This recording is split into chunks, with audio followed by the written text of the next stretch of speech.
Alrighty. Looks like we're up and running. Alrighty.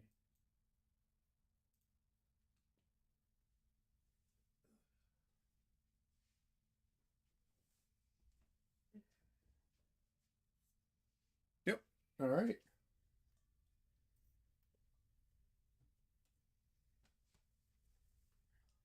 I forgot one thing, but I'll take a second.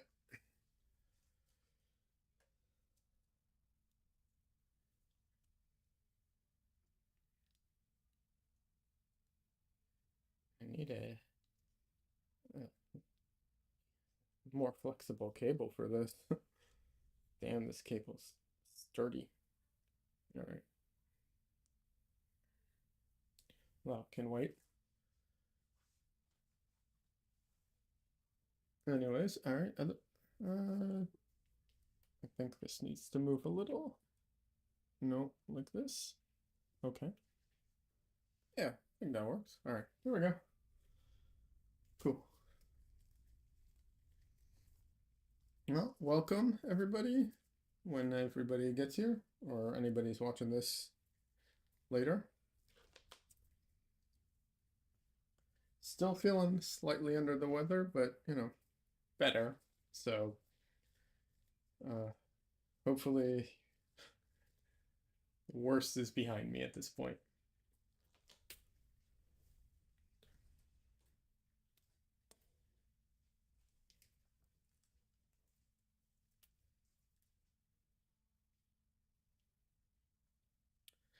So gonna get back to this painting today.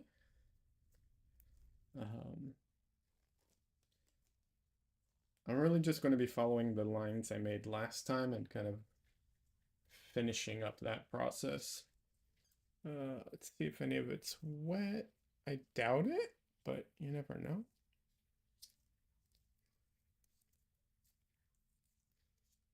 Yeah, no, it's all pretty much dry for the most part. I think this part here is slightly soft, but shouldn't be an issue.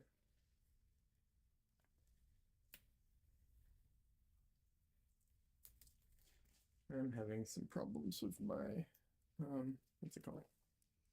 Hair tie today. It does not want to cooperate.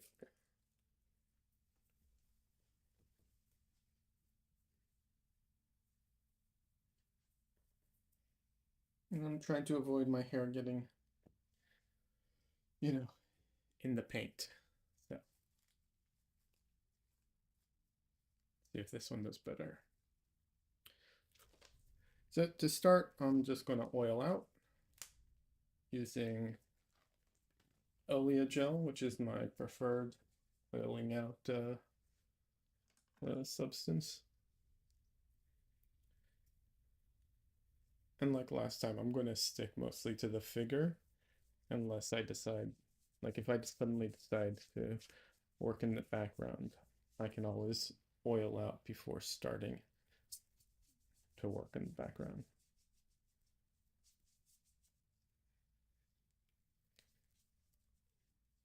When working on really large paintings, yep, there's a little bit of that was wet. And there's no chance that you'll be working on the whole thing in a session, but you need to oil out. It's, advised to just oil out the areas that you're going to be working on.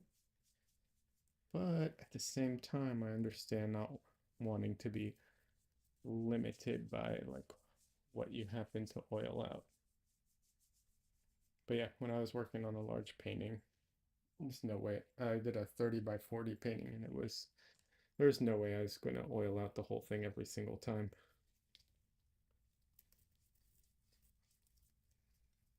Hi, Dresden. Have you calmed down a little bit, little boy? You're so hyper earlier. Yeah, such a hyper little boy today. Oh, yeah, now you just want me to pet you. Mm-hmm. Yeah. Okay, I can pet you for a second, and then I can get you on camera.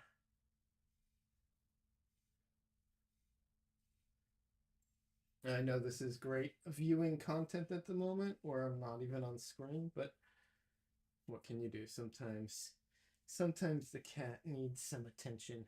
He doesn't like being held too much. Like holding him up to screen is not his favorite thing in the world. So, or to camera rather. So just a second, gonna just give him a good brush and pet. You can see from just like 2 seconds of brushing him. Here we go. Like 2 seconds of brushing him, and I'm already like handful of hair. Isn't that right, Dresden? Yeah, I know. You have so much floof. You're all floof.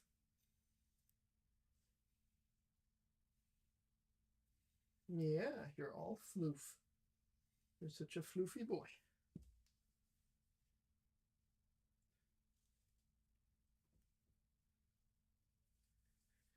And I have to keep the floof away from him because he will eat any floof that comes off of him that he sees. I don't think anyone's here right now, but for the rewatch team here's Dresden. Thank you, little boy. Yeah. Do you want my chair? Do you want to lay down in my chair? Yeah, you do.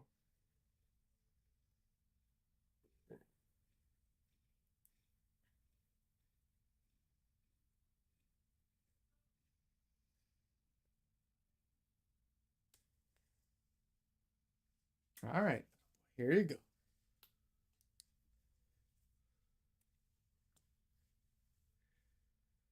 All right. I feel like my filter might be off a little bit.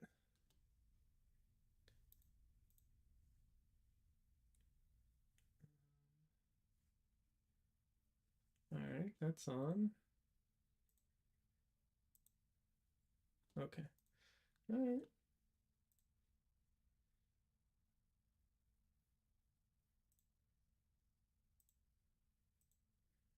I feel like my noise gate isn't working properly.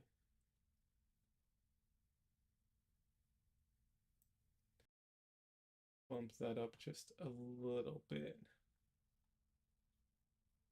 Because I was seeing a lot of things get through, like sounds from the other room.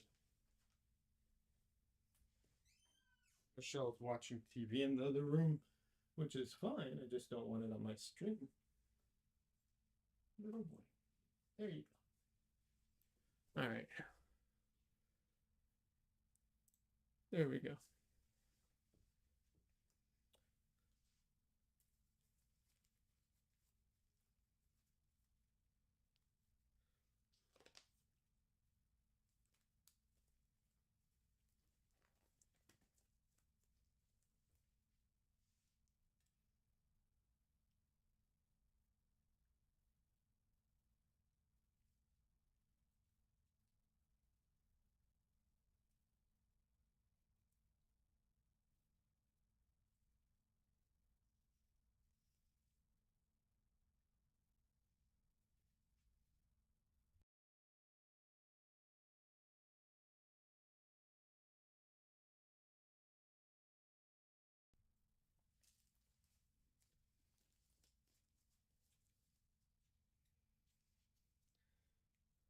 All right. Just start this. All right.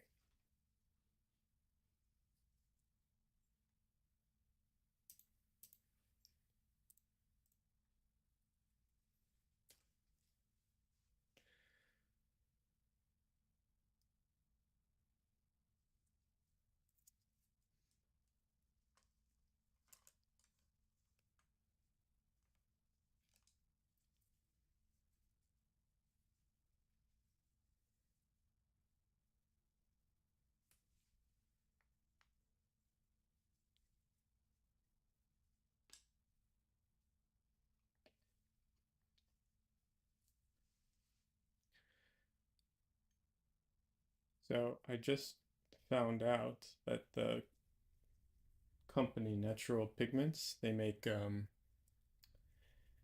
what's it called? They make oleo gel, which is honestly my favorite gel medium. The one from Gamblin's pretty good too, but I prefer oleo gel if I have to pick. And just discovered, or someone informed me that they make a walnut oil version of oleo gel. Oleo gel's linseed oil. They make a walnut version, and I like walnut oil, generally speaking, more than linseed. So I'm kind of excited about that.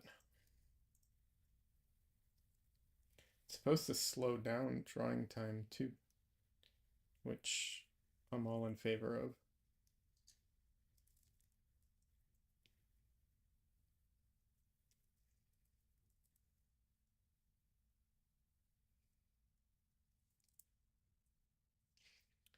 So I'm excited about that. That is, as I think I said, oleo gel is what I used to oil out today. The what's it called? The Gamblin solvent-free gel isn't bad. Um, I don't know. It's just not. I feel like it's. I don't know. It's more fluid than the oleo gel.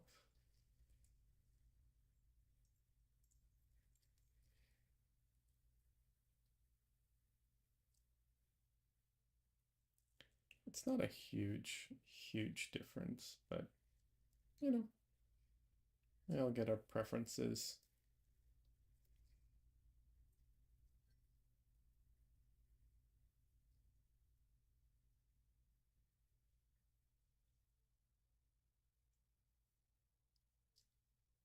In case anyone's just tuning in, you're more than welcome to join in the chat. I'm pretty sure you need to sign in to Google for that, into YouTube, I mean. But yeah, you're more than welcome to sign in and ask questions, whatever comes up, whatever you feel like.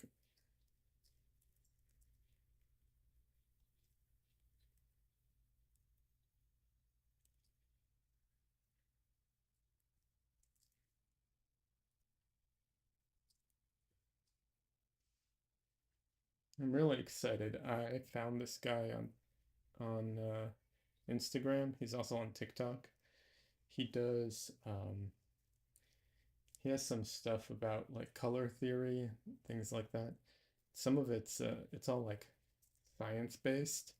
I say science based because even though some things are science based, they don't always translate one to one to pigments because the properties of pigments aren't,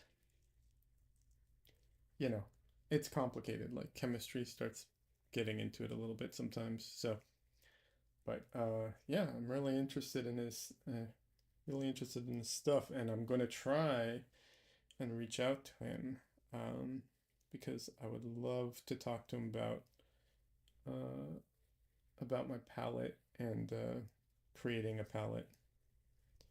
So we'll see what happens with that. Probably nothing because he has a lot of followers and I don't.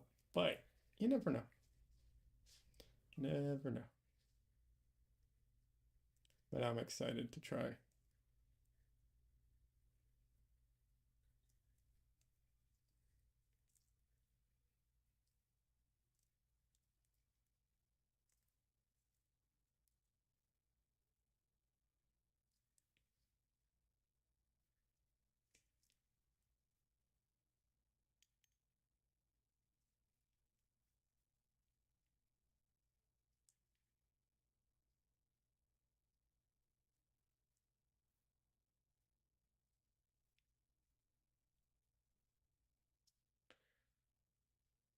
I'm also excited to try a few other things I found at Natural Pigments.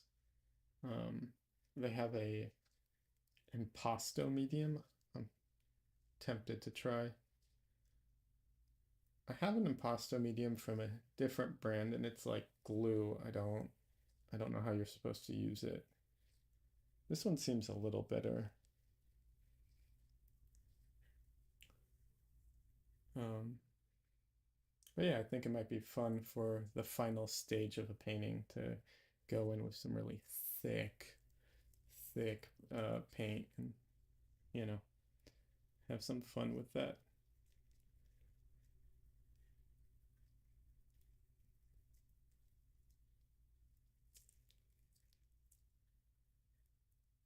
Because admittedly, I tend to paint a little flat as far as like impasto is concerned. And part of the reason for that is because when I do paint with a little thicker and I have to go over something, it can be a real pain. So I kind of feel like only saving the impasto for the final layer seems not necessary, but um, you know, for my painting habits, like the best practice, put it that way. Some people just go in and their first, not their first brush stroke, but they they get to the final a lot quicker than I do. So, you know, that kind of painting is amazing and impressive, but clearly not how I not how I get to things. So,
one thing about streaming that I sometimes find frustrating, I sometimes see my movement in the on the screen and it can be distracting, which I think is very funny.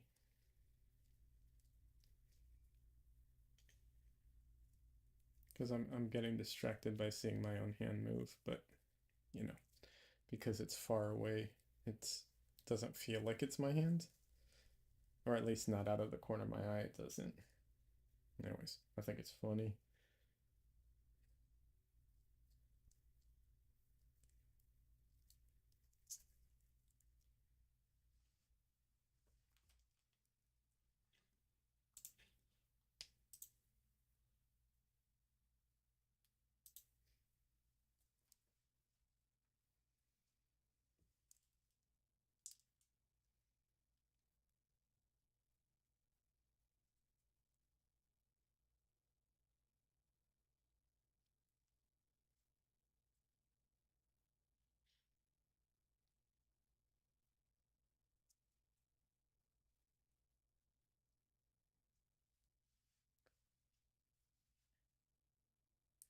I was going to try and buy some paints from Natural Pigments as well as their mediums, but for the most part, I don't think they have any colors I want.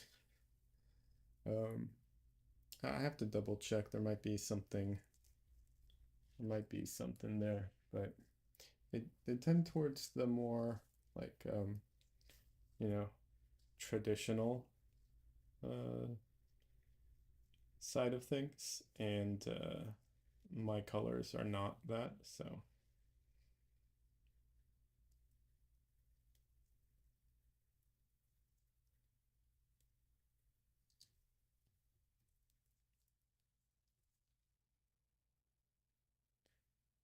but that's not to say, also for the record, that my colors are the best. I don't think that at all. Or my palette, my choices are the best.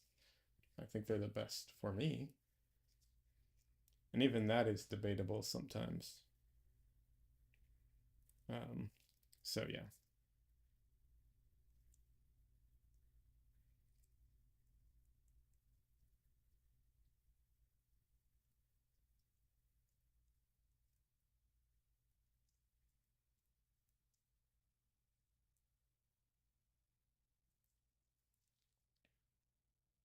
Trying to remember, I saw a video recently that touched on the issue of a palette and color choices. And I can't remember whose it was. I've seen a couple actually, so I saw one from Andrew Tischler, but that's not really the one I'm thinking about. Uh, I did comment on his video, but he did not respond, unfortunately, because I think his conclusions are slightly I don't know if incorrect, but I don't agree with them entirely.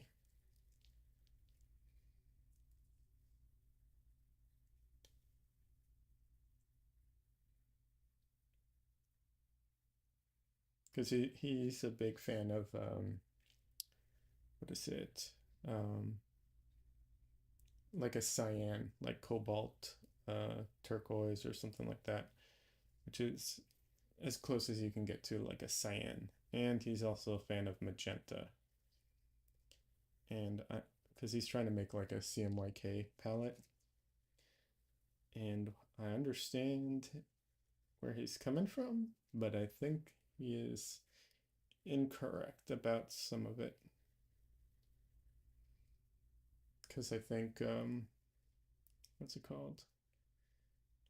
I think quinacridone rose is better than quinacridone magenta, and I think that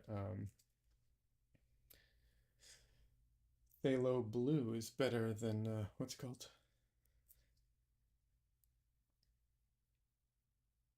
Is better than cobalt teal, because you can make a color nearly identical to cobalt teal through mixing with phthalo blue, and you can make same thing with magenta and quinacridone rose.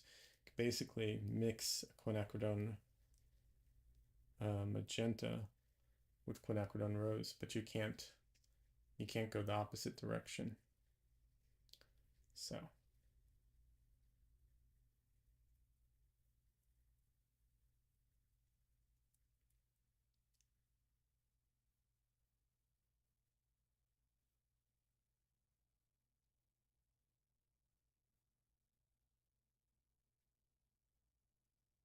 that's why I think like his general idea is right, but I think in practice there's a few things that are slightly off.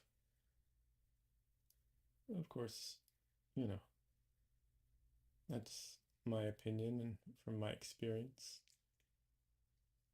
I'm open to being wrong.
One thing I do want to get more into at some point is optical mixing.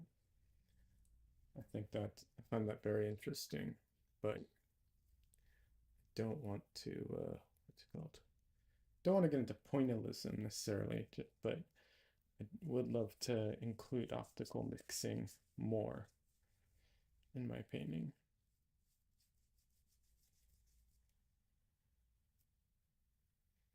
So at the moment, out of sheer laziness, I am oiling out with just walnut oil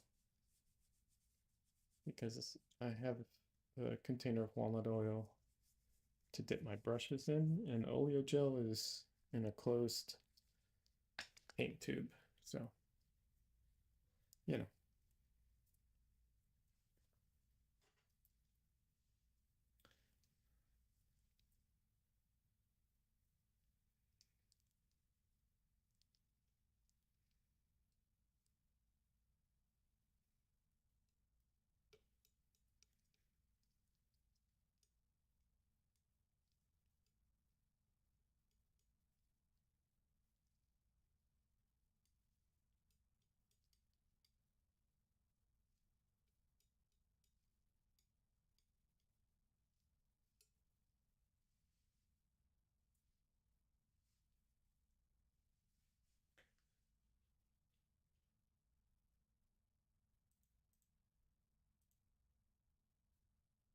Oh, interesting.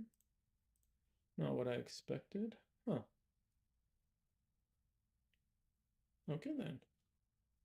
I was just checking color on something. One of the advantages of having a reference in Photoshop.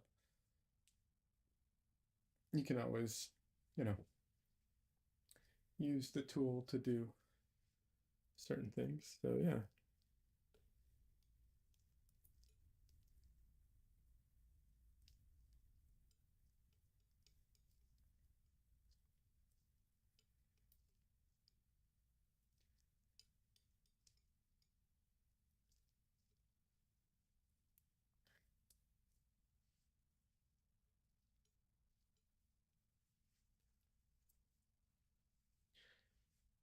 So there's a pretty powerful light source right here in the photo, in the reference. And while I do plan on using some thicker paint and really going in there and putting it in, because there's also a haze created from it, I'm actually going to leave that for later and just start with a brush.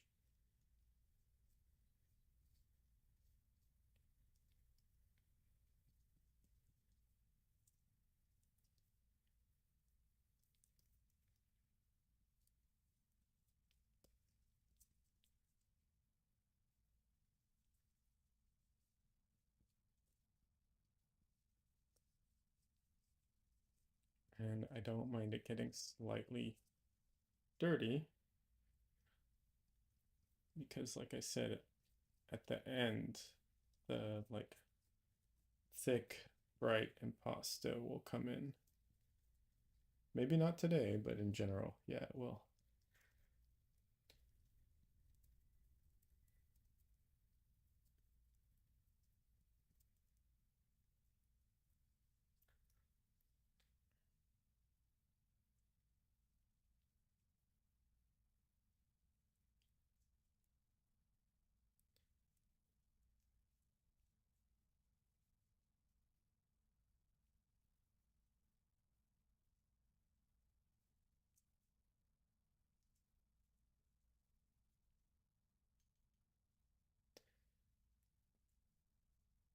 So when working digitally, a lot of times, in order to what's it called, make a haze or glow, you just kind of feather something over something else. Like you just drop the opacity. Sometimes you set it to an add layer or a glow layer. These are, you know, digital painting things. Um, and when it comes to oil paint, if you if you're doing layered work or you're glazing, you can definitely do something kind of similar. Um, However, when working more directly, a lot of times it looks better to actually mix the, the feathered color or the like the rim of it or whatever you want to, what, the halo? Not the halo. Anyways, I don't know what it's called. But yeah, a lot of times it looks a lot better if you actually mix it and paint it in versus trying to mix on the canvas. Obviously, some degree of mixing on the canvas is going to happen, especially if you go in and try and feather things in and out like I'm doing right now. But, you know, that's, you can also do it all. You could do everything with hard edges if you wanted to. You could literally paint an entire painting with nothing but hard edges. And you could still have lost edges in it. So I subscribe to, I try and keep that in mind when I paint because I don't want to, I don't want to make things look mushy on the canvas. I want atmosphere, not mush.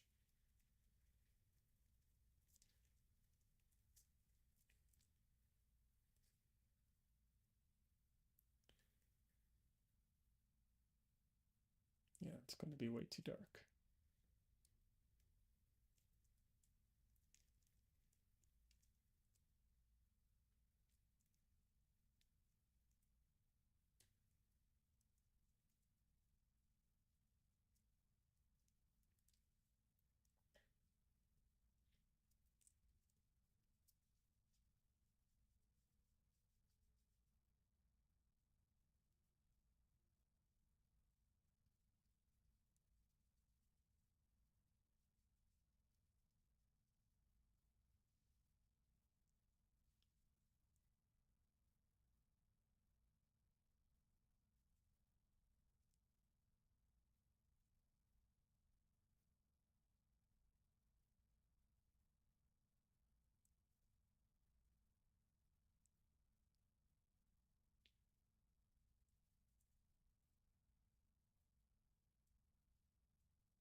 Just trying to get those little white spots out. Don't want them there. And if I get them now, it'll be easier later.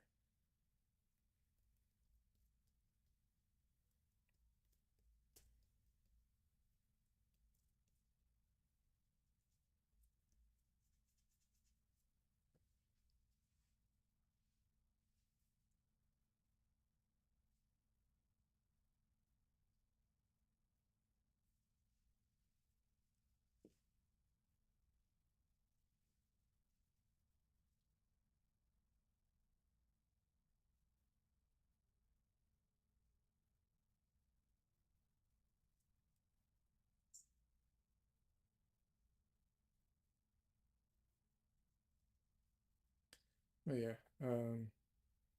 heard a lot of art teachers talk about mixing on the canvas and how it's not a good idea. That's not to say, I think, like I said, I think most painters actually end up doing it inadvertently.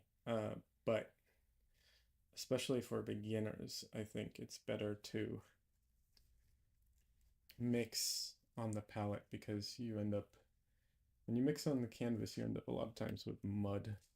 Just everything kind of gets all muddy and ends up being kind of a problem.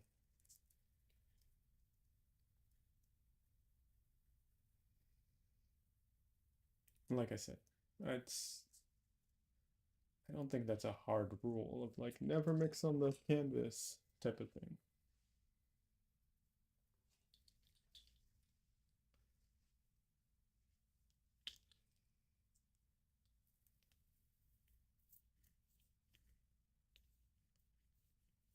See, and I use this to essentially mix on the canvas in a way.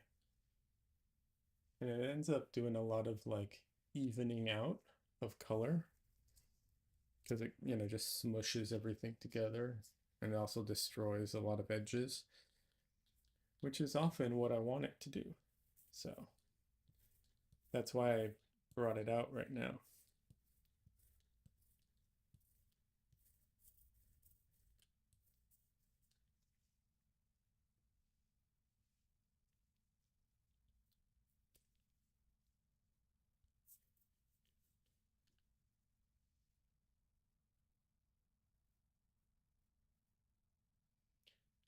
And it's always a thing, like I want to keep a lot of these marks. Not a lot. I want to keep some of these marks. And it's, sometimes, some of them will stay, some of them won't. But yeah, the more that's in there, I guess, the more is likely to stay, I suppose. There's a bit of truth to that, just by probability purposes, I guess.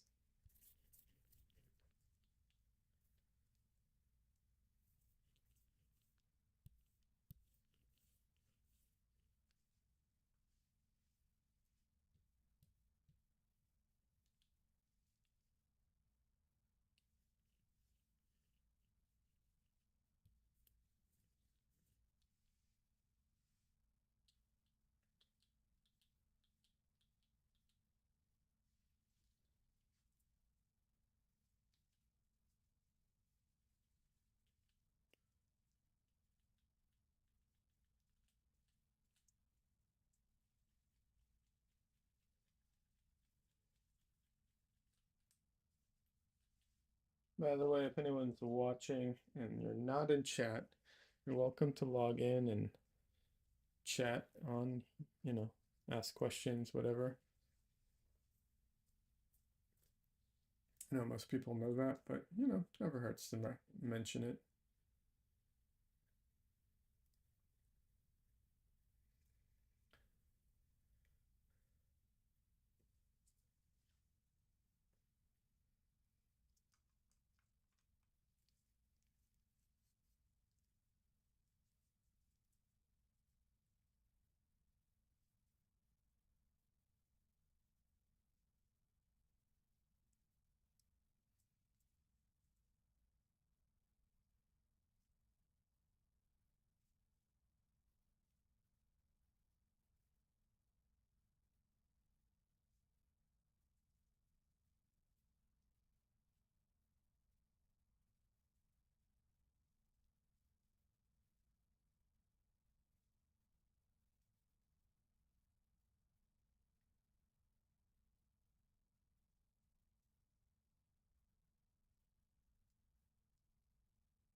Oh, hey,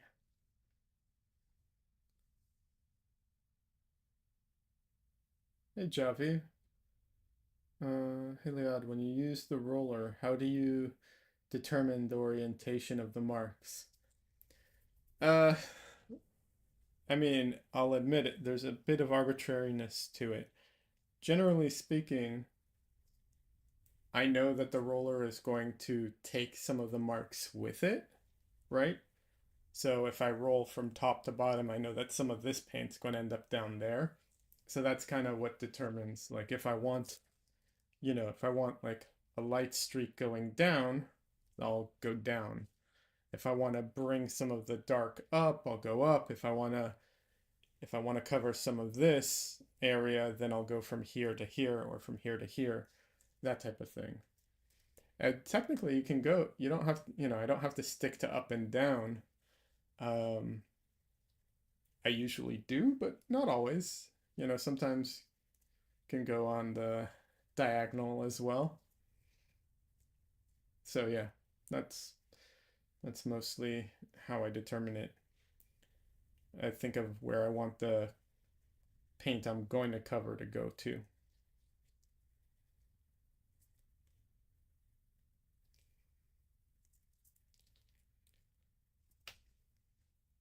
Thanks for the question.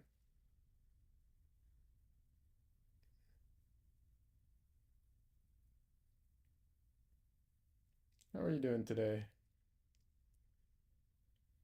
Feel free. I always feel weird asking people how they're doing because I know some people feel awkward about sharing anything personal online. So.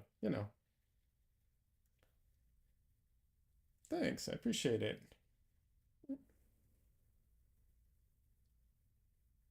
Yeah, and questions, like I said, are always welcome. I don't have any problems with that. There's no there's no secrets really. Uh, so I don't mind sharing. And learning too. So people come in here with a lot of great information a lot of times.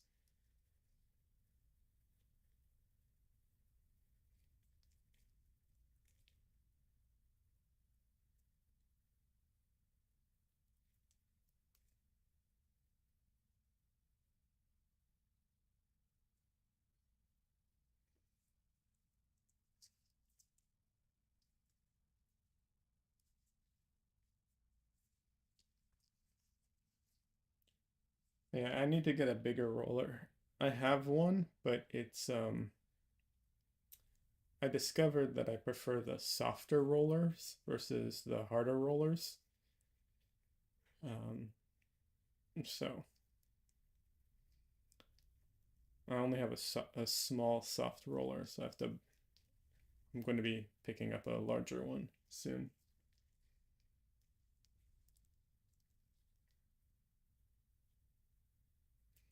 They're not the most common tool anymore, which is, I guess, not surprising, seeing as how they're for like old school printmaking, and that's not the most common thing anymore.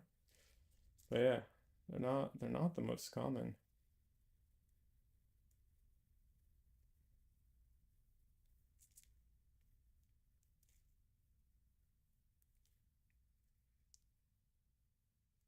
Uh, I got mine off of what's it called? Jerry's Artorama. They're speedballs. That's the brand name, but yeah, just um, you can see this one is kind of rubbery, like it kind of squishes, and this one's more just hard plastic. Uh, I'm sure it has, I'm sure there are times where I'll prefer that one. It just kind of depends.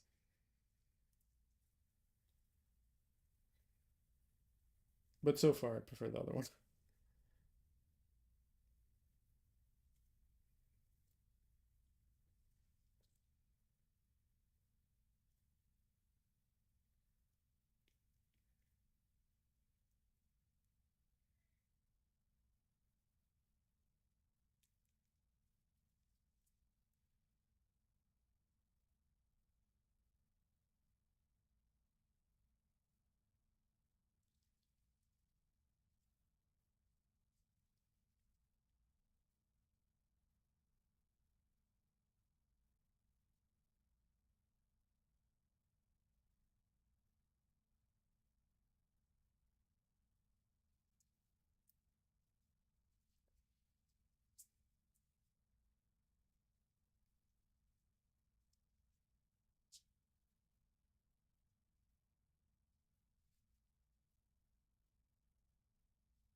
So I, so I don't use what's it called? Um, Solvents or mineral spirits while I paint. So I basically don't clean my brush while I paint, except for wiping it down, which most of the time is not a problem. It tends to muddy up my colors, um, but I am absolutely fine with that 90% of the time.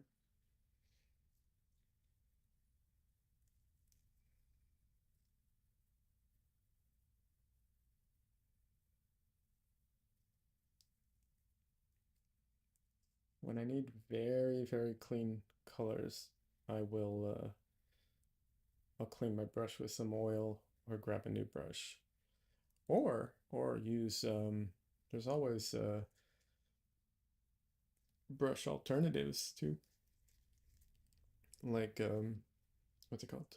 Palette knives or the little silicone thingies. Those are all very useful. I've said this many times. I wish I could get those. I wish I could replace my brushes with those.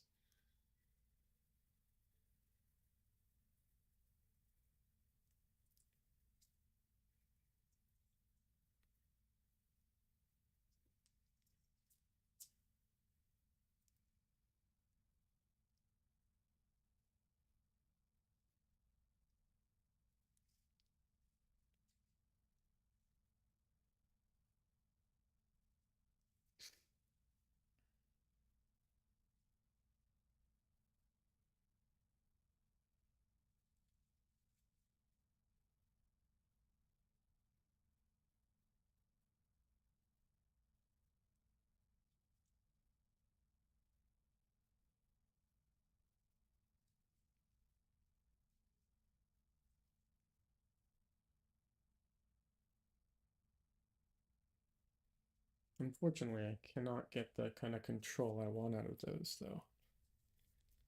I've tried.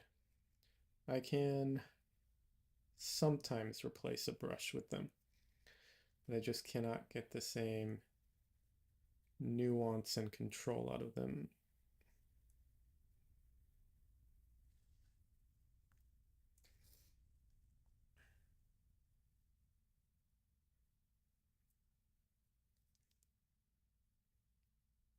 Especially at larger sizes. Small detail stuff, I can kind of pull it off. It's the larger stuff that I can't quite get it.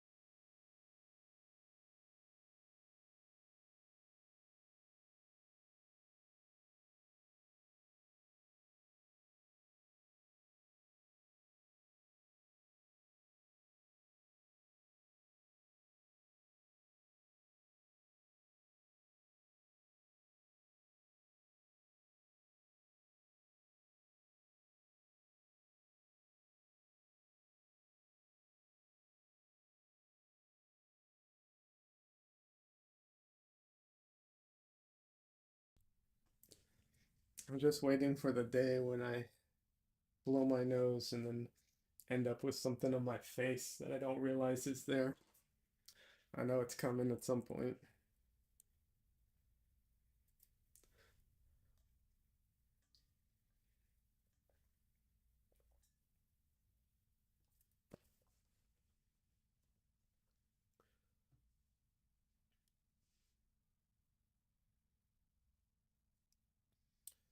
Um, since since you asked Javi, since you asked about the roller, and I know people sometimes have questions about the rollers in general.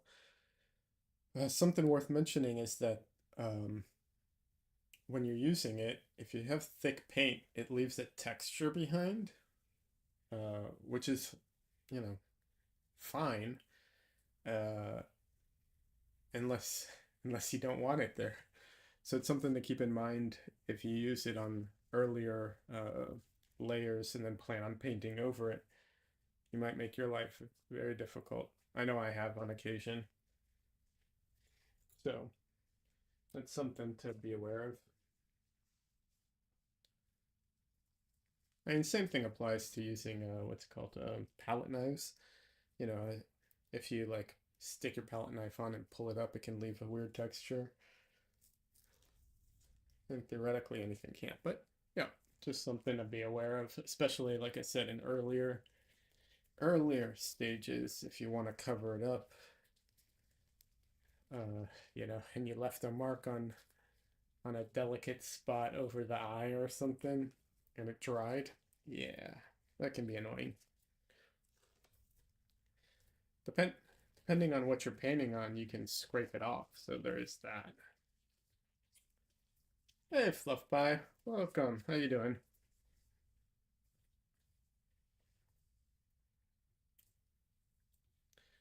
Um, Fluff Pie, just say no later if you're interested. Towards the beginning of the stream, um, what's it called? Dresden was a part of the stream. So just saying.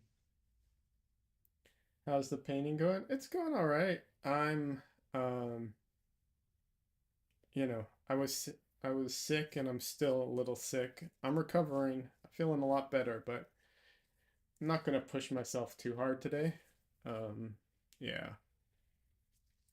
So, unfortunately, I had to cancel Monday's stream because I wasn't feeling it. I spent most of the day in bed. Uh, yeah. Yeah, feeling better. I can still feel it like, you know, this feel like this feels a lot harder than it should kind of thing. So I know I'm not gonna push myself too much tonight, but but yeah, I'm on the upward slope of recovery. I uh I have a technique for recovering when I start feeling sick. Um, you know, it's not perfect, but it works a lot of the times, which is I aggressively sleep. I just sleep as much as I possibly can. Even when I don't want to sleep, I sleep. And yeah, it seems to often get me through it a lot faster than trying to power through it used to. So,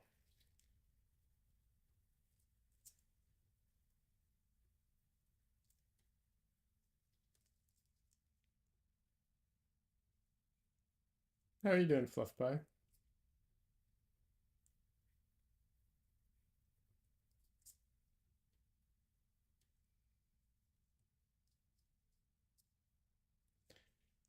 True, sleep is really good when you're sick. Yeah, it is. I used to be one of those people who would try and power through it, you know. That just made it last longer. So, I don't I don't do that anymore if I can help it. You know, sometimes you can't. I get that. Life is what it is, but if I can, I don't bother. I just sleep, sleep, sleep.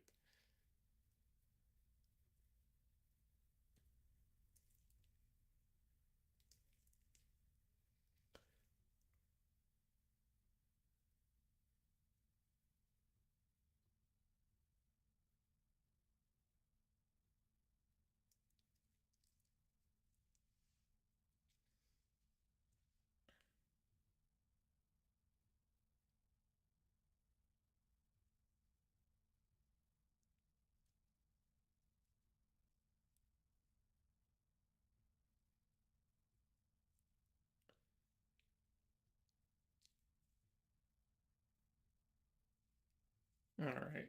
Why am I doing that?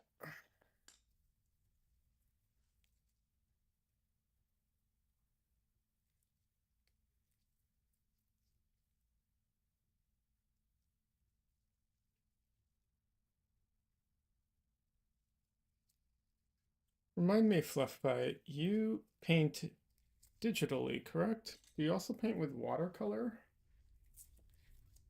Trying to remember. And or do you paint with oils too? I thought my I get people confused sometimes, unfortunately, and I apologize. Nope. Okay, I'm getting things confused. I apologize. Did traditional drawing. Okay. Portraits. Okay. You know, it's so sad because, like, as soon as I see something of yours that I've seen before, I'll remember it. But, like, my memory won't connect the dots between, like, what I saw and who I'm talking to half the time. It's very sad.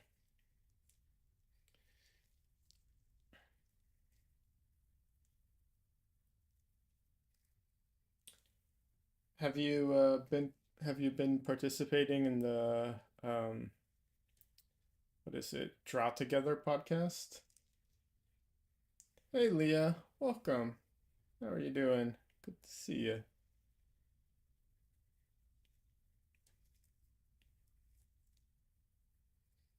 No, I'm Fluff Pie, I appreciate it. And that you say no problem. I do appreciate it, but I feel bad because I want to remember everybody, but yeah, don't always do a good job of that.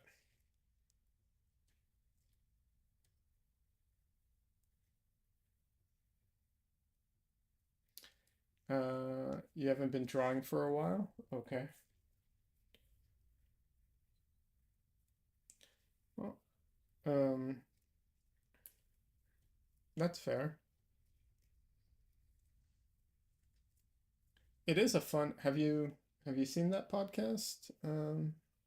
Or I guess YouTube channel too. It's podcast, but it's also a YouTube show, I guess. Um, yeah, I think it's fun. Also very low pressure.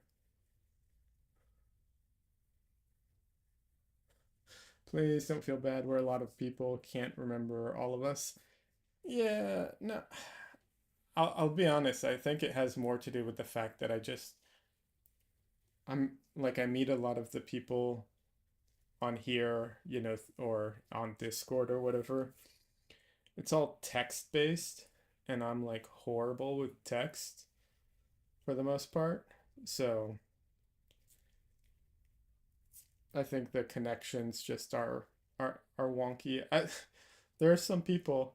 So I've I've made some friends online, and there are some people who I was friends with on different platforms, but they had different different names, slightly different names, and I thought they were two different people on two different, social media platforms.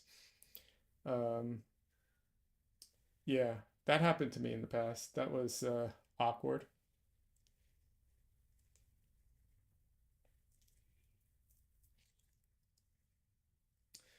You need to put a face to the name and a heart. Yes, exactly. Exactly.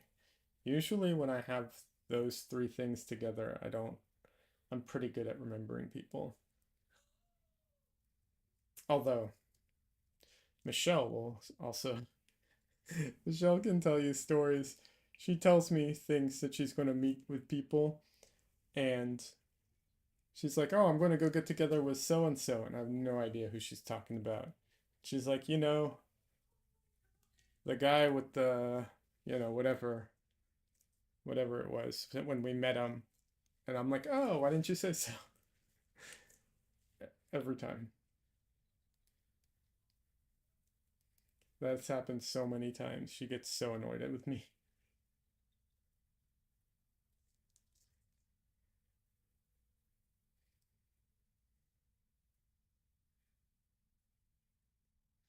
You remember getting confused with Floop a few times? I think I'm doing that right now.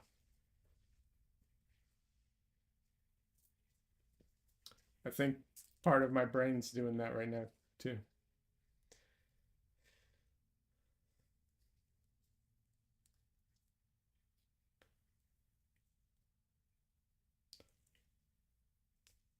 Hey Leo, what are you up to today? I know it's pretty well, I guess it's not that late for you. You're kind of a night person sometimes.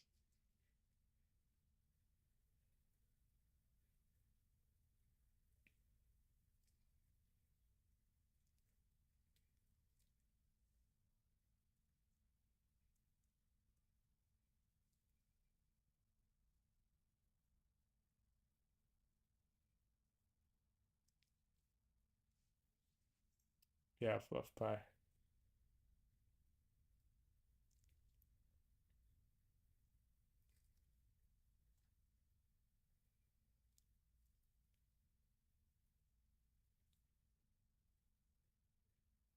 You're currently laying in bed about to play Lord of the Rings. Awesome.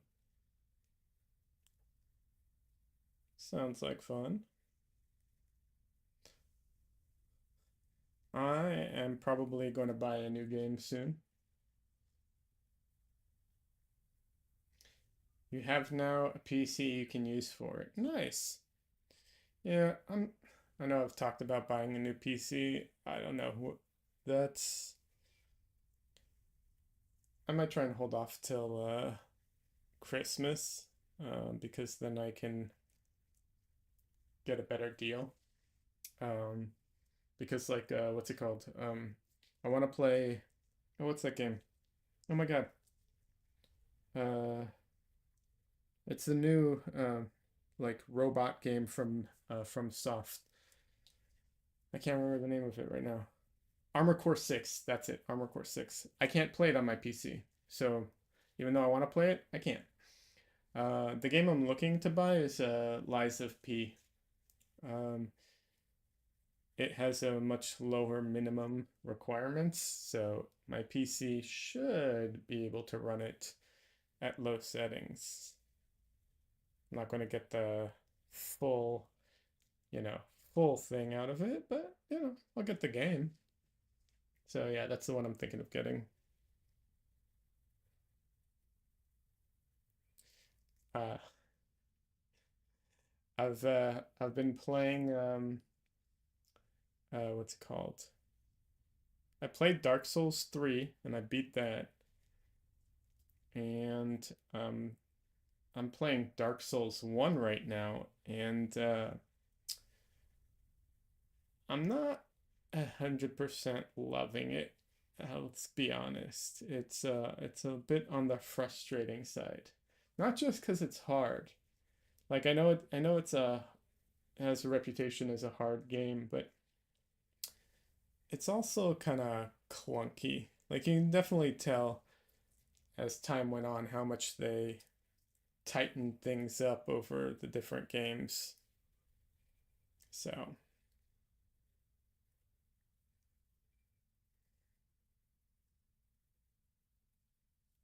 you have heard similarly? Okay. Yeah.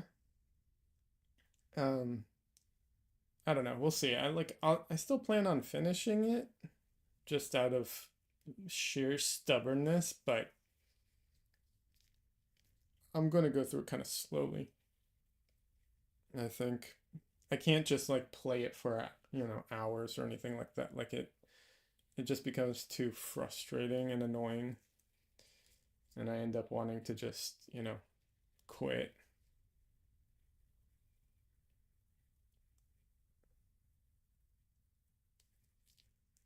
And like I said, it's not because it's difficult necessarily. It's just kind of like, you know, it's an older game, so it just feels clunky and mushy and like sometimes things work, sometimes they don't. It's not the most consistent. I don't know. Maybe it's just copium, but yeah, I found it annoying. Having said that, I never beat Sekiro because I couldn't get the blockings, the counter system, like my brain just wouldn't get it. I'll have to give that one another try too.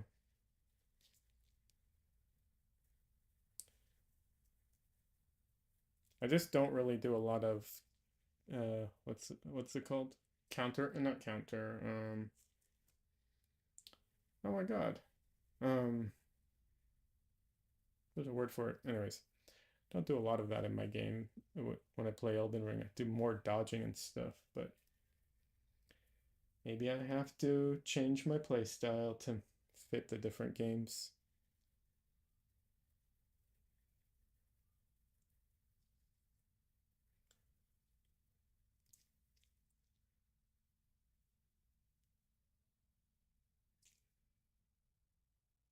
So most of her face is in shadow, and painting people's what's it called? Face in shadow can be tricky sometimes because we have a tendency to um, the tendency is to not pay attention to what's actually in front of us and to lighten it up when it's a lot darker than we think because of how much importance we put on faces. So obviously I'm going to try and avoid doing that.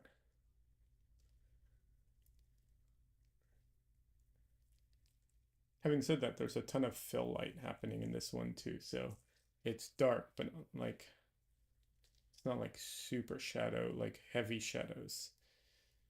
Um, you know, there's clearly other light sources filling it, so it's kind of a mix.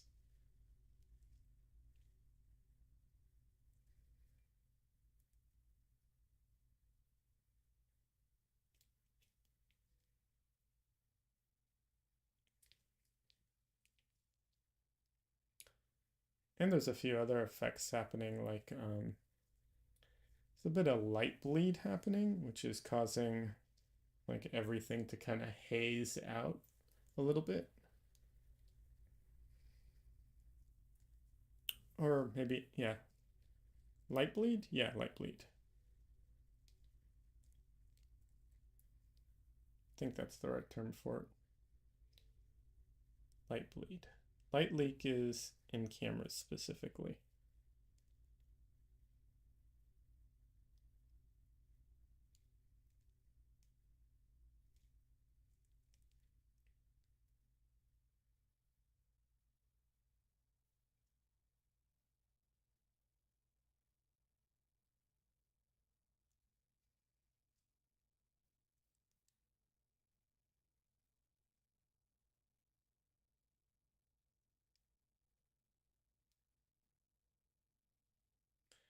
So I have, what's it called? After this painting, I have like two or three other paintings, not 100% mapped out. Like, oh, shoot, 1 second. Weird cramp in my foot. Ah, that's frustrating. Um, so I have not the paintings mapped out, but the reference. I'm getting reference together for my next couple paintings, and they're not 100% ready, but I'm sure I can, like, they're getting there. They'll be ready before this one's done. So that's good. Um, Especially if I end up needing a break at any point. But in addition to that, I've been debating doing a a study,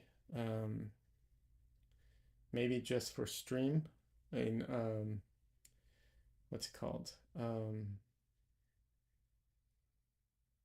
A Zorn palette study, just for fun type of thing.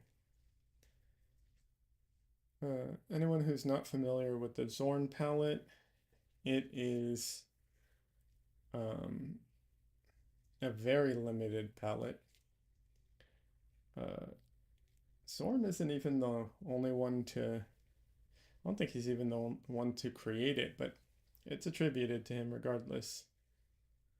And he didn't only paint in it; he painted with other colors too. But anyways, the Zorn palette is titanium white.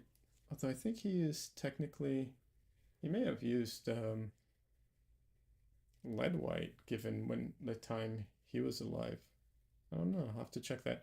Either way, white, ivory black,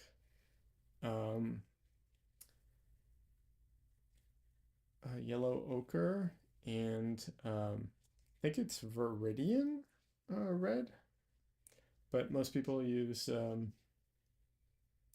what's it called? Cad red light, because it's not nearly as expensive as Viridian. Is it Viridian, or I think I'm getting the name wrong, but it starts with a V. Like I said, it's kind of it's a red that not many people use because it's very expensive and I think also toxic. Not that cadmium red isn't toxic, so there's that. Yeah, it's a very limited palette.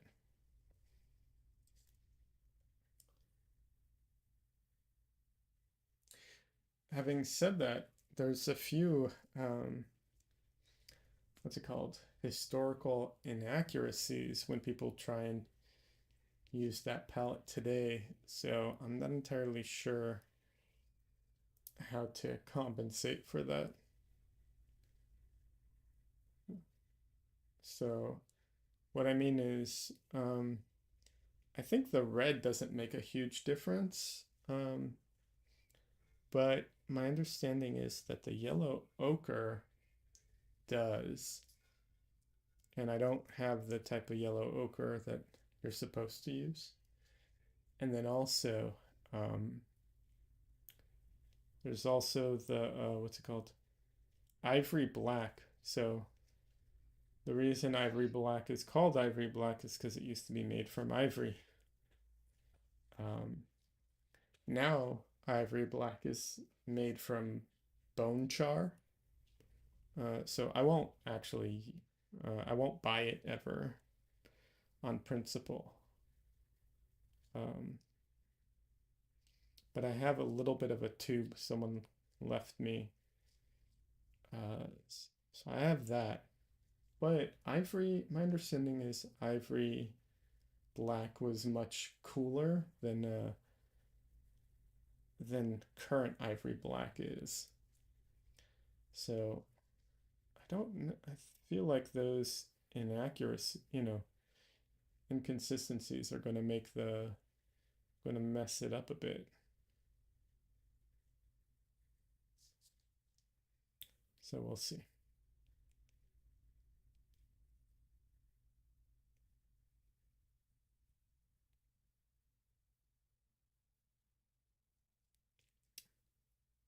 Maybe the coolness of titanium white makes up for it. I'm not sure.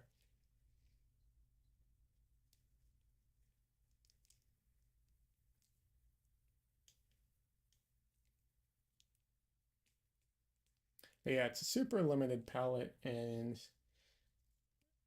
it's really lacking in the cooler blue tones.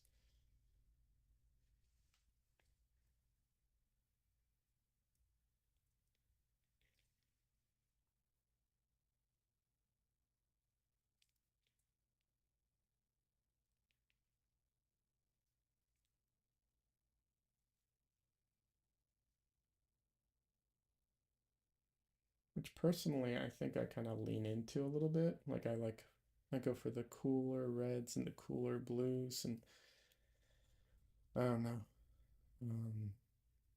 I don't go for as much like warm yellowy colors generally speaking, so might be challenging. Not that I can't. I do have some paintings that are very yellow or warm colors.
So she has a mohawk that has some like orange red to it.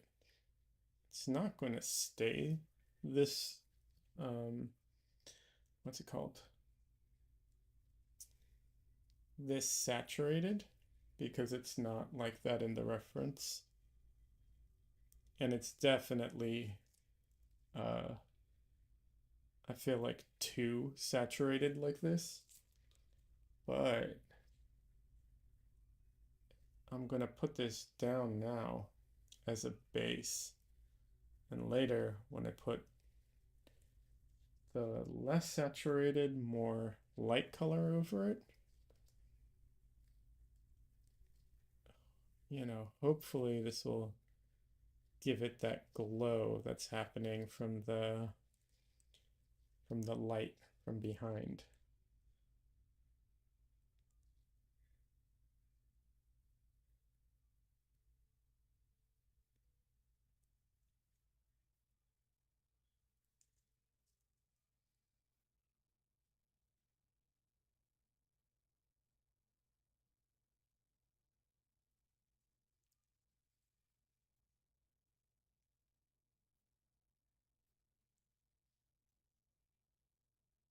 I also don't mind making it slightly more than it is in the reference. So there's that.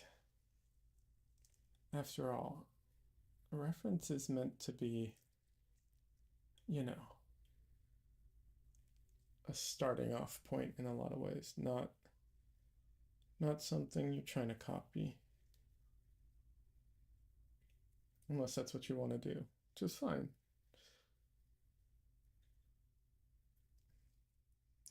Not exactly my goal, but you know.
So a lot of people when they paint hair, they grab like a. First of all, it's worth mentioning when you paint hair, you shouldn't um, you shouldn't paint the individual strands for the most part. You first start by painting the big shapes as it's like one big piece, and then slowly you start bringing in the detail of the hair and so on, which I'm trying to do. Um, but a lot of people will take, when they're starting to put in the strands or whatever, they um, will grab like a round brush or a rigger which is a long round brush, something of that nature. And, you know, they put it in, they put the hair in, like, you know, with flowy lines and so on, which is, of course, you know, can be beautiful. There's a reason people do that. But most of the time, I end up going kind of the opposite. Like, if the hair is going this way, I'm not going to brush that way. I'm going to brush in at a like 90-degree angle at that. Yeah, I don't know. Part of that might be the brushes I'm using, which are flat, so the way you get sharp edges is by using the side, but I can do this. I don't know, I don't like it for some reason. I end up doing this more than anything.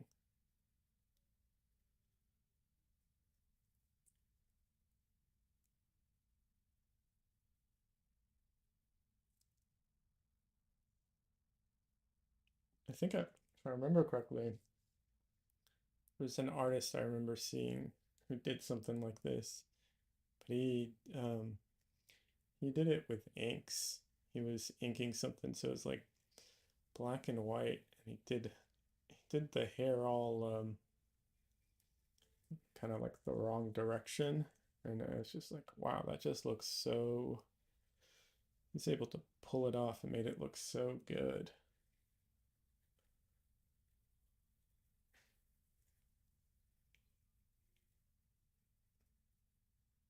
Also, I might not have the steadiest hand when it comes to stuff like that, so that might also be a reason.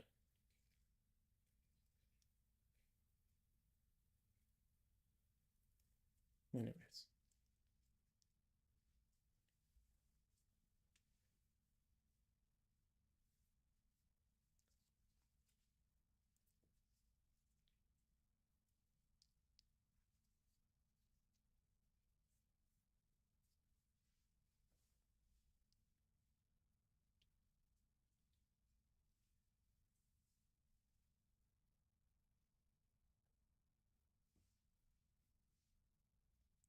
Sometimes using a rigger and like putting in very thin, precise lines is definitely the way to go.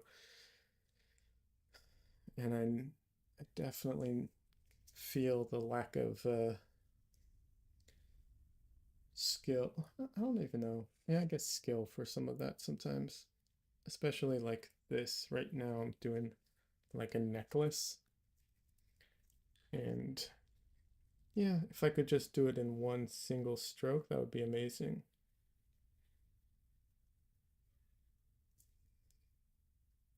It's probably something I should work on.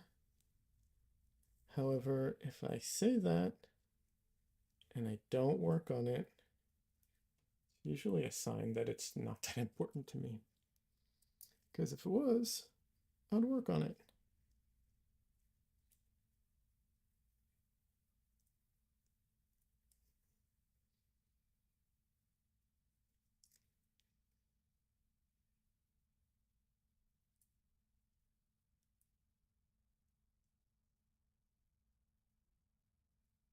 I think part of the reason it's not that important to me is because a lot of times when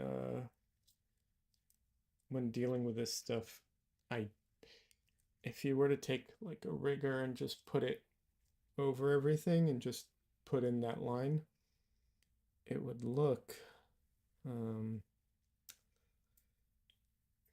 I don't know, like it off or like it didn't belong. It's not 100% accurate because there are ways of doing it for sure, but when I do it this way, everything gets everything is a little messier and gets a little more integrated.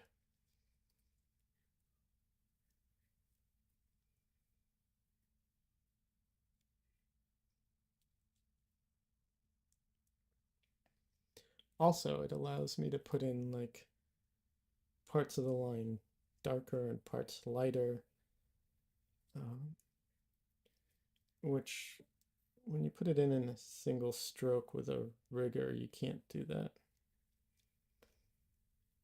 In case anyone's curious, the reason they call it a rigger brush is artists used to put in the rigging on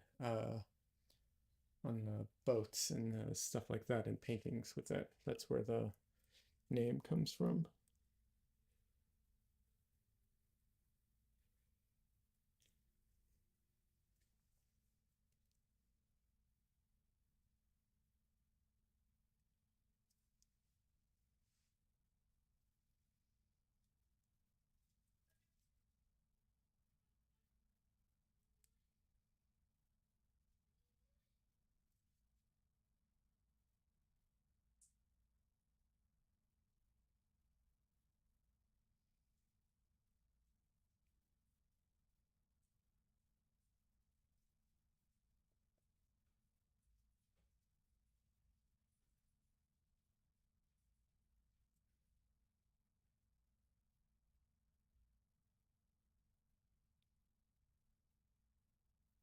Oh, I messed that up. All right.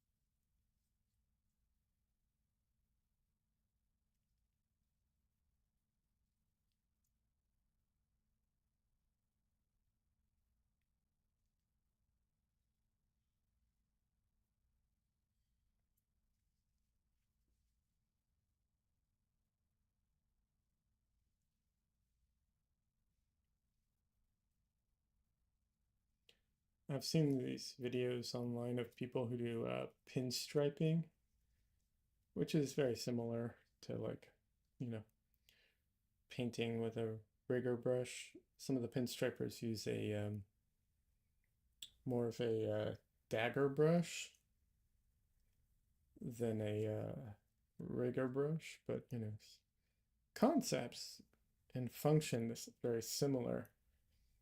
Oh my god, those people have like unbelievably steady hands.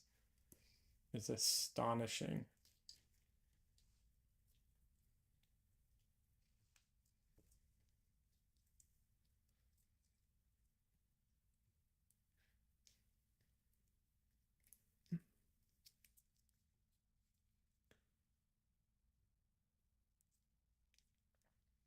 Especially there's some that like totally freehand it.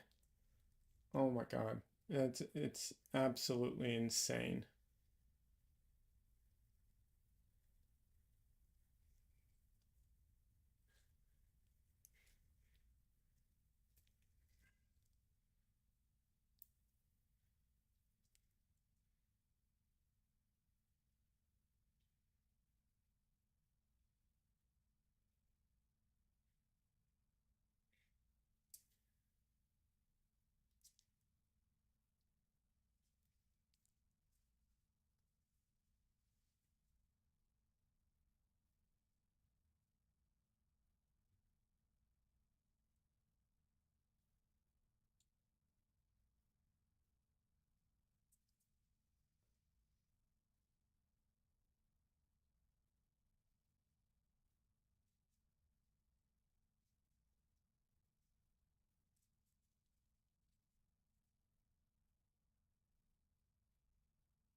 I have a nice dagger brush. Actually, I have a couple nice dagger brushes.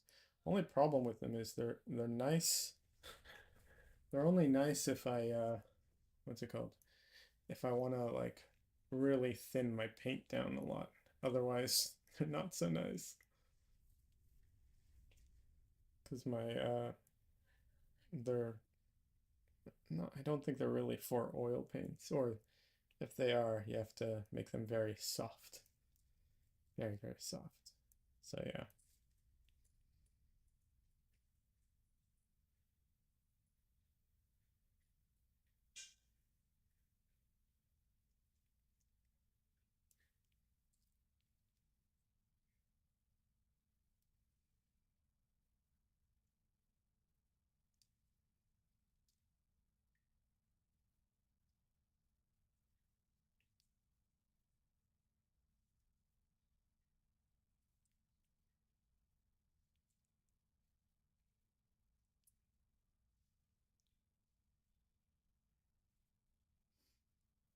Um, I think there are some dagger brushes that are a little stiffer, but I don't know if there's Rosemary. I think makes some, but I don't remember if they're um, what's it called, synthetic or not. I think they're not, but I could be wrong.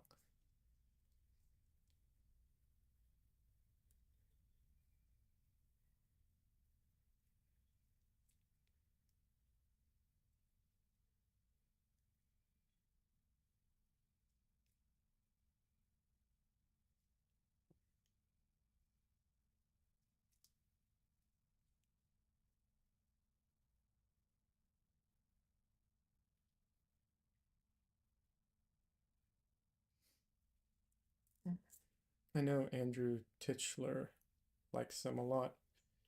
That was why I bought a couple, but it was from a different brand.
I find it so interesting how sometimes with the same color you can be both painting what's it called, both the light, like the highlight and the shadow at with the same color as it transitions. You're essentially, you know, what's a highlight here ends up being a shadow over here.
what's his name?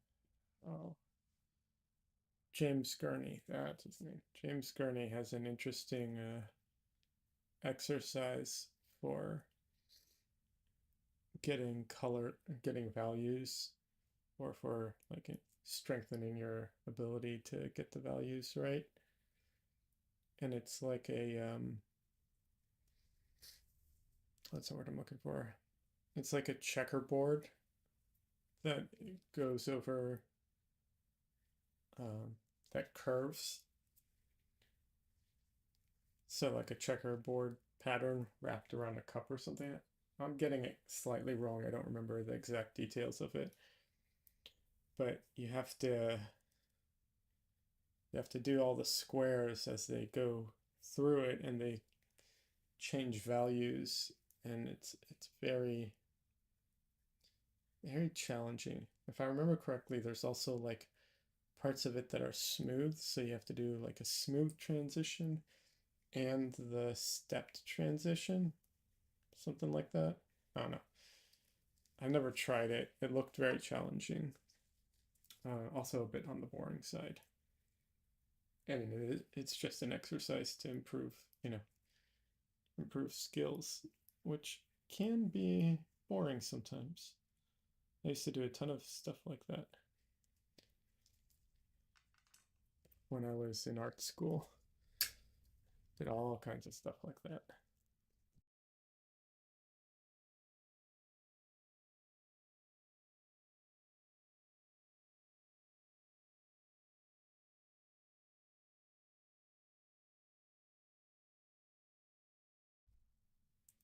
Like in order to improve on control with charcoal, I used to do these squares, and you just you'd draw a square, and then you'd fill up the square with an even tone. Once you could do it with an even tone to the point where you couldn't see the strokes, then you'd have to do it from you know light to dark, and then dark to light, and then from one corner to the other corner, and then from the opposing corner to the opposing corner, and then from top to bottom and bottom to top, and all those, like, just in every direction kind of thing. And then after that, it was I used to do exercises on what was it? Um, oh, line quality. You know, getting light to dark, dark to light. Smooth S curves, smooth C curves, straight lines, of course. So on. Just fill up pages and pages of that stuff.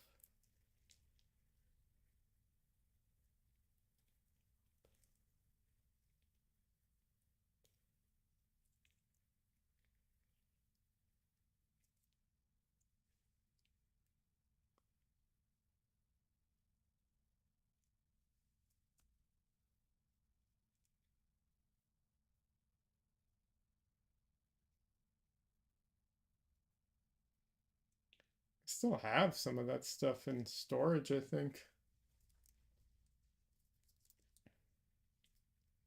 Could possibly go digging for it for like a stream or something.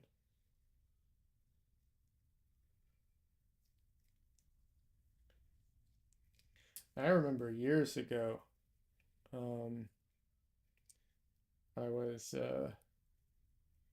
so I'm not the best. I have to preference this a little bit. I'm not the best at like drawing in sketchbooks. I generally tend to draw more in like individual paper and so on. But I remember years and years ago, this is like it's like 15 years ago at this point, but years ago I had a sketchbook that I was working on filling up. And it was very slow going because, like I said, I have a tendency to prefer, not the sketchbook.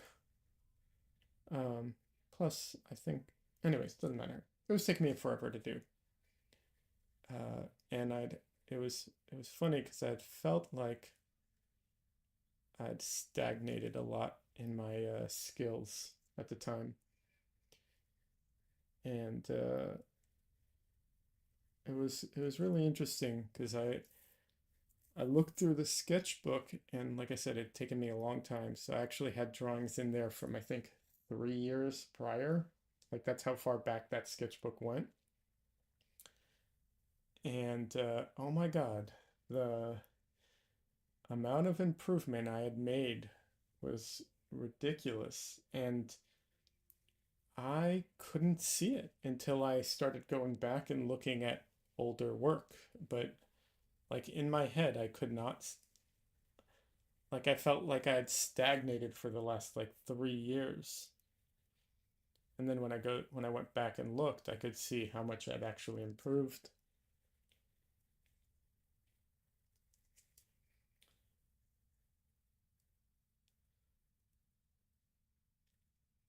I don't know why I told that story, it just came up, so there you go.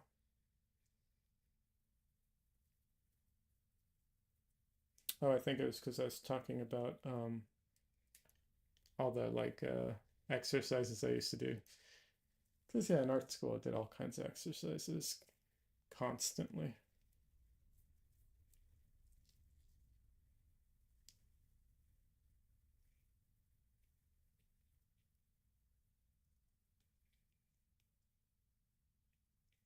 But I suspect I'm not the only one who does stuff like that. I think a lot of artists probably go through something similar because we have a tendency to focus on um, the negatives in our art.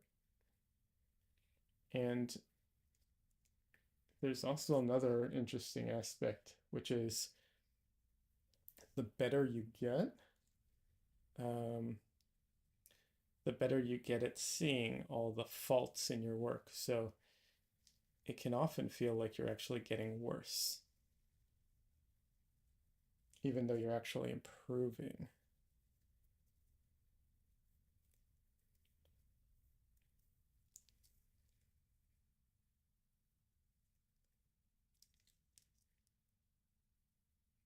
And that's actually something that happens a lot and happens over and over again. Because what happens is, as you improve over time, uh, your before you can improve your ability to see and perceive what needs to be improved and how it needs to be improved. That happens first before you actually can implement it. So, for lack of a better way of describing it, your brain exceeds um, your brain and perception exceeds your ability for a certain amount of time.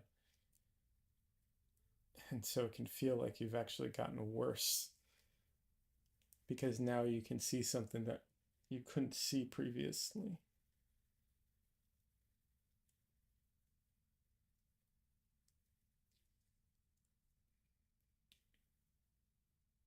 But if it's any consolation, that usually precedes an improvement in skill. As long as you don't give up, yeah, usually that's when you get better.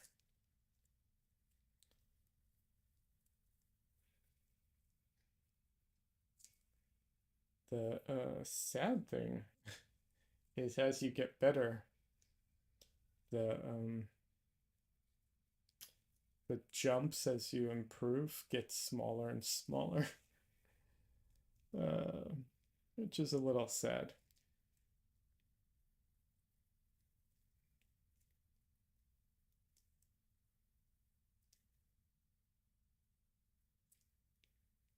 Although, I guess that's a good thing too, because like there's a ton of artists I follow online, and if they had like those you know, huge improvement jumps all the time, I feel like it might be a little on the discouraging side. Like imagine if you went through the history books and you're like looking at Sargent's paintings and it's like, oh, this is good, and then a year later it's like twice as good or whatever the whatever metric you're using. And then a year after that it's like three times as good. It's like he's already Sargent, like he's already amazing. I don't need him to keep you know, doubling in quality every every couple of years.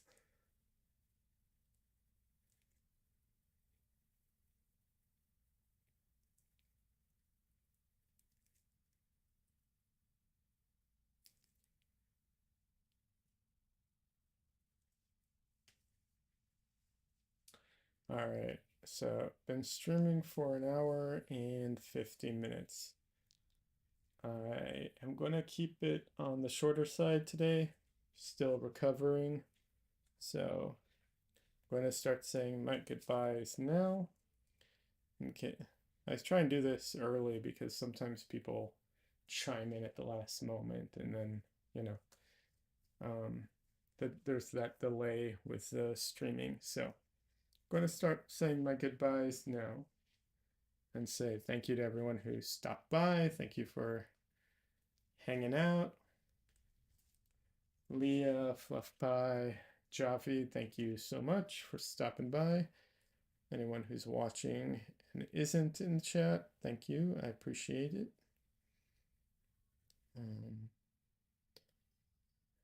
I should be streaming on Sunday. Fingers crossed I'm feeling up to it. I will post about it if I'm not. So the assumption is Sunday day I will be streaming.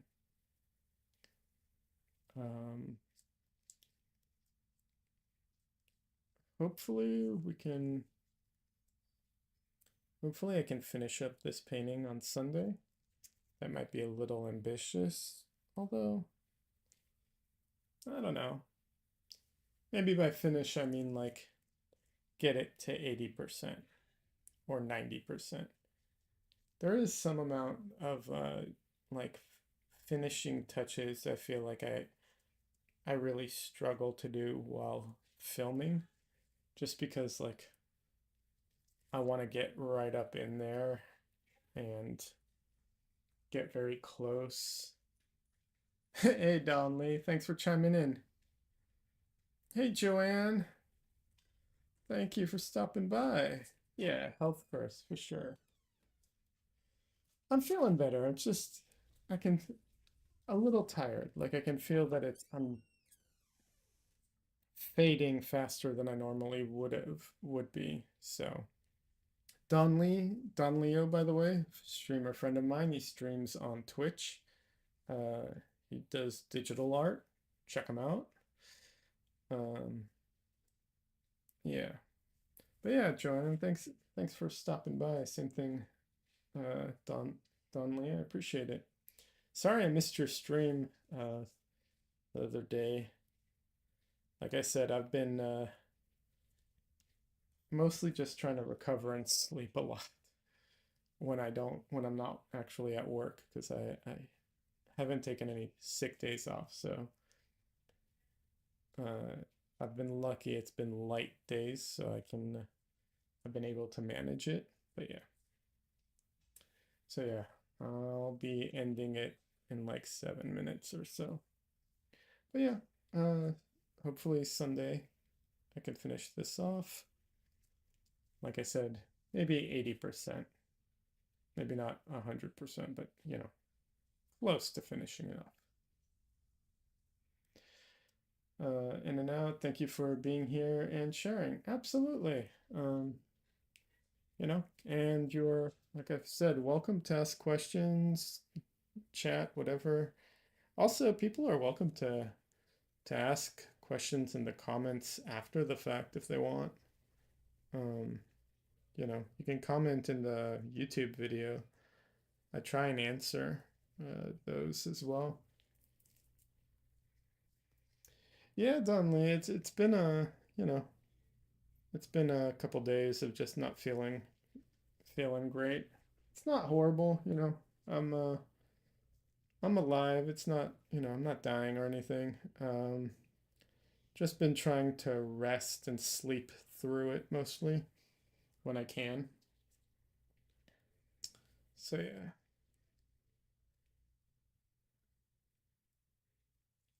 So yeah, not much, you know. That's been most of what I've been doing this last week. Uh yeah, we'll see. I'm a little nervous about Sunday because I'm I'm getting a booster shot on Friday, and I'm a little worried that it's going to knock me on my ass um, on Sunday. It's the only concern I have at the moment. Uh, yeah, we'll see how that goes. You know, I scheduled it for Friday morning though, so hopefully, you know, I'll be sick Saturday and then Sunday I'll be back to it.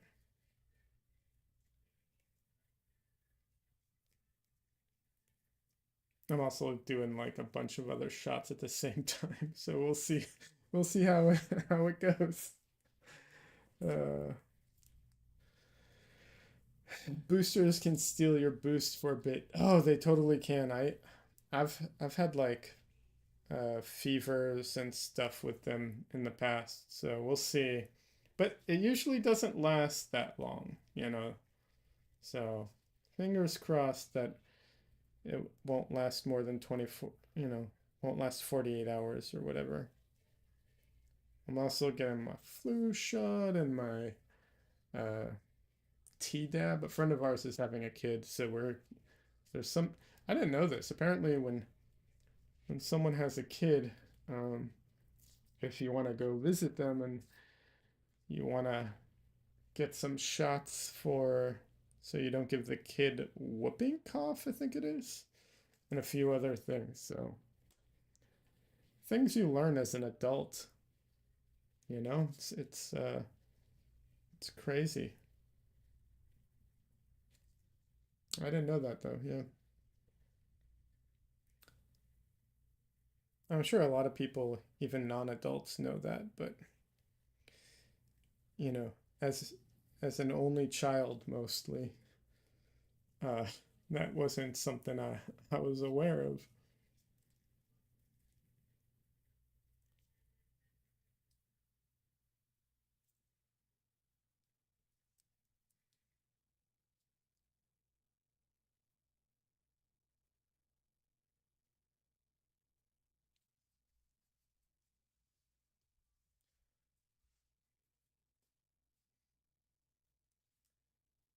This area right here, I think, is something's wrong with it.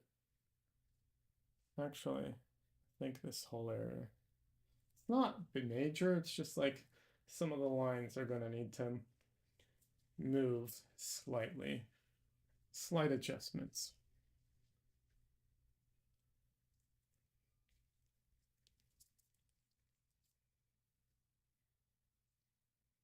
The reason I mention it is because um, I'm trying to improve um, my eye on stuff like that.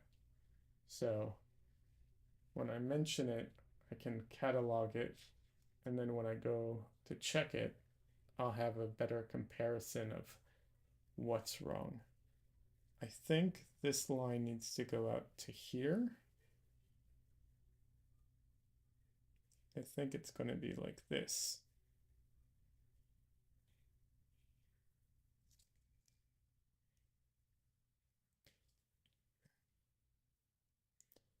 And this will be lower. I think that's it.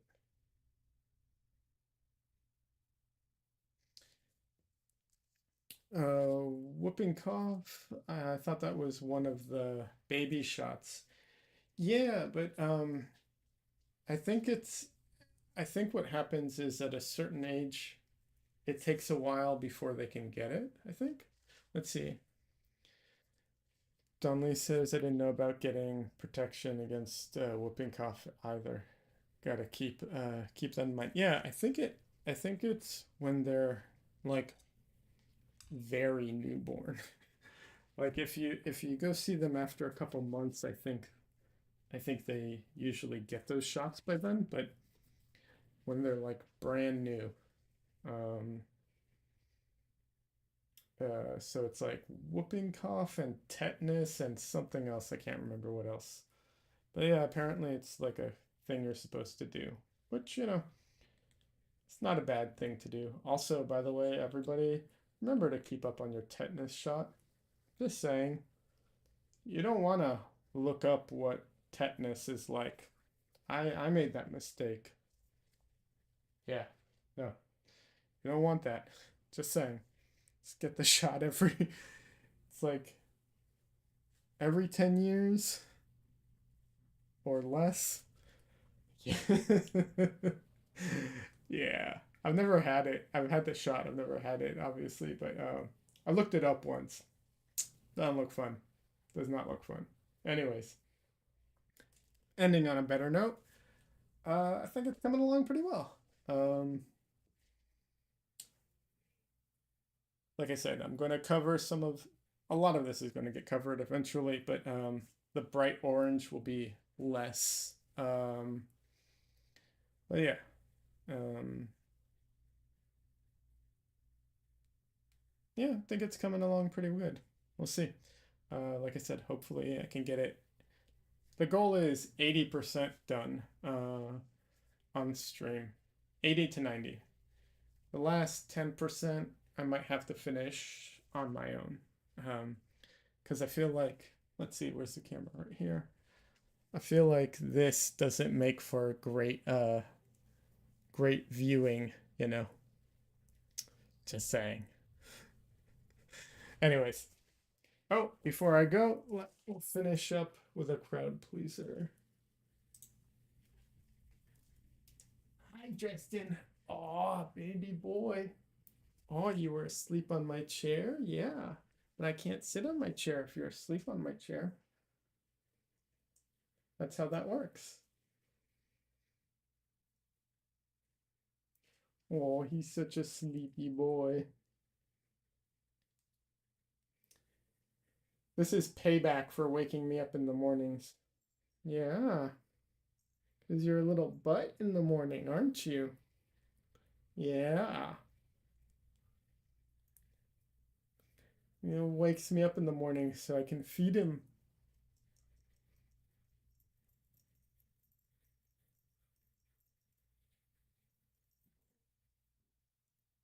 Yeah, he's such a handsome boy. Oh, he's so fluffy.